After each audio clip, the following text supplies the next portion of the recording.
Kapag ganito yung makikita mo everyday is mapapasana all ka na lang. Yung aking anak is super ingay tapos yung kanyang tatay is natutulog kasi napagod yan sa pag-aalaga sa kanya kagabi. Hai, yes. Zi. Tati. Zi. Nu vrei să zici tati? Mother. Tati. Intig din ni maayo ang taktik sang akon nga bana kay ginatudloan niya na ang amon nga bata kung ano ang una nga ihambal sini.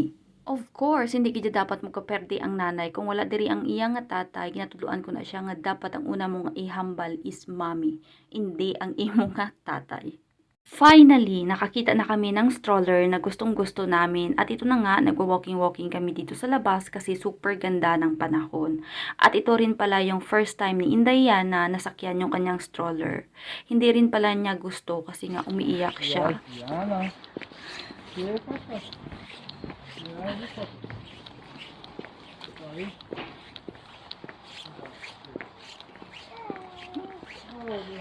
Dahil masakit yung sikat ng araw sa mata ni Inday so binabaliktad namin yung stroller para hindi siya umiyak. At ito na nga, tumahan na siya and super cute niya sa kanyang stroller. Dito lang pala kami umikot-ikot sa aming area kasi meron ditong magandang park na malapit sa amin. Tapos yung mga bulaklak is nagsimula ng mamulaklak.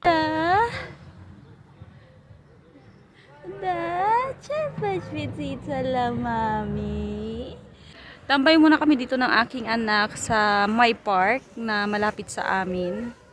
Kasi maganda yung panahon. Tapos yung kahoy, nagsistart na siyang mamumulaklak. Tapos naiyak yung anak ko. For now, isuupo lang muna kami dito ni Inday sa may gilid. Kapag lumaki na siya, of course, is maglalaro siya dyan kasi super ganda ng palaruan dyan. At nandito na nga kami sa bahay, then binihisan ko na si Inday kasi meron na naman kaming bisita at may natanggap na naman siyang kadowo o regalo. Umalis na pala yung aming bisita. Nagstay lang siya dito ng mga 2 hours para lang bisitahin yung aking ugangan and of course magmaritisan. Tapos binisita din niya yung aming anak.